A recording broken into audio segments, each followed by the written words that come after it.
देश भर में वक्फ कानून पर मची तकरार के बीच दिल्ली के ताल कटोरा स्टेडियम की ये वो तस्वीरें हैं जहां वक्फ कानून के विरोध में वक्फ बचाओ अभियान की तकरीरें हो रही हैं। जंतर मंतर पर हुए प्रदर्शन के बाद ये दूसरा बड़ा प्रदर्शन है। दिल्ली में सजे इस दंगल पर मुस्लिम पर्सनल लॉ बोर्ड की दलील ये कि हमारा मकसद सरकार तक संदेश पहुंचाना है। हम सरकार तक ये बात पहुंचाना चाहते हैं कि ये देश पार्टी के मैनिफेस्टो से नहीं चलेगा। इस देश को चलना चाहिए उसके संविधान से। गवर्नमेंट जो इस वक्त वक्फ से मुताल्लिक कानून लाई है, यहाँ के संविधान की रूह को मुतासर करती है। तो यही हम मैसेज देना चाहते हैं गवर्नमेंट को कि वो अपने पार्टी के मैनिफेस्टो के बजाय इस मुल्क के लिए जो संविधान इस मुल्क के मेमारों ने, इस मुल्क के बनाने वालों ने दिया है, उसके मुताबिक उसको मुल्क चलाना चाहिए। मुस्लिम पर्सनल लॉ बोर्ड और जमीयत उलेमाए हिंद के बुलावे पर हुए इस विरोध प्रदर्शन के जलसे में तमाम मुस्लिम तंजीमों ने हिस्सा लिया। सियासी दलों के दिग्गज भी इस दंगल में दिखाई दिए। सपा, कांग्रेस और राष्ट्रीय जनता दल के कई सांसदों ने इस सम्मेलन में सरकार को घेरा। कई मुद्दों पर सड़कों पर हुआ।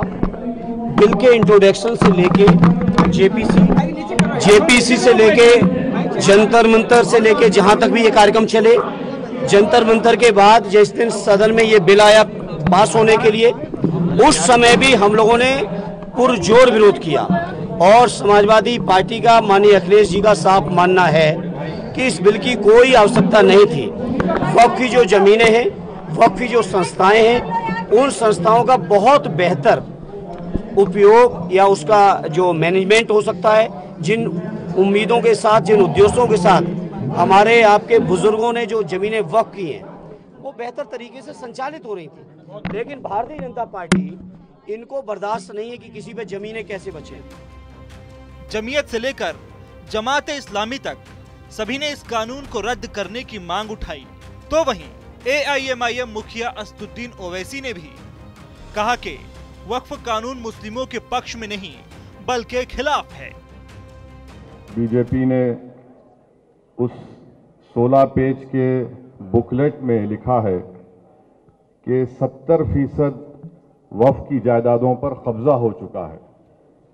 तो हम भारत के वजीर आजम से पूछना चाहते हैं, जब आप इस बात का इकरार कर रहे हैं कि 70% वक्फ की जायदाद पर कब्जा हो चुका है, तो आप इन जायदादों पर जो लोग काबिज हैं उनको आप मालिक बना रहे हैं लिमिटेशन एक्ट लगाकर।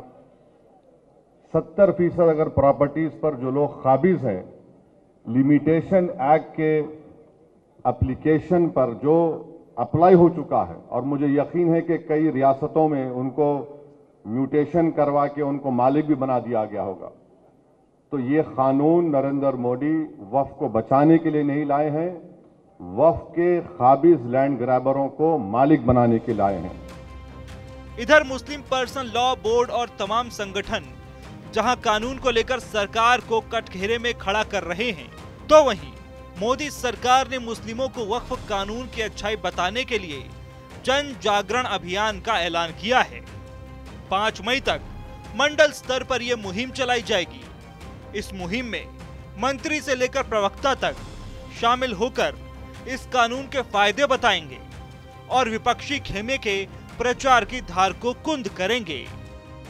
हमने सभी अपने कार्यकर्ताओं को जिम्मेवारी दी है कि वो लोगों के बीच में जाएंगे और इस बिल के बारे में, इस अधिनियम के बारे में जो विपक्ष ने एक नकारात्मक एजेंडा चलाया है, भ्रम की स्थिति पैदा की है, उसको बेनकाब करने का काम करेंगे। और मैं ये बताना चाहता हूं कि ये बिल वक्फ में सुधार का है। ये भूमाफियाओं ने जो कब्जे कर रखे हैं, उन जमीनों को भूमाफियाओं से छुटाकर गरीब लोगों के गरीब कल्याण के लिए सरकार की काम करने की मंशा है। हम गरीबों के लिए काम करेंगे। बहरहाल जंतर मंतर के बाद ताल कटोरा में बुलाए गए इस विरोध प्रदर्शन के बाद अब 7 मई को रामलीला मैदान में ताकत दिखाई जाएगी। वहीं देश भर में मुस्लिम समाज 30 अप्रैल को रात को 9 बजे अपने अपने घरों में बिजली बंद कर भी विरोध जताएंगे। वहीं बीजेपी के जन जागरण अभियान और मुस्लिम पर्सनल लॉ बोर्ड के ऐलान पर सवाल ये है कि कहां तक जाएगी ये जंग।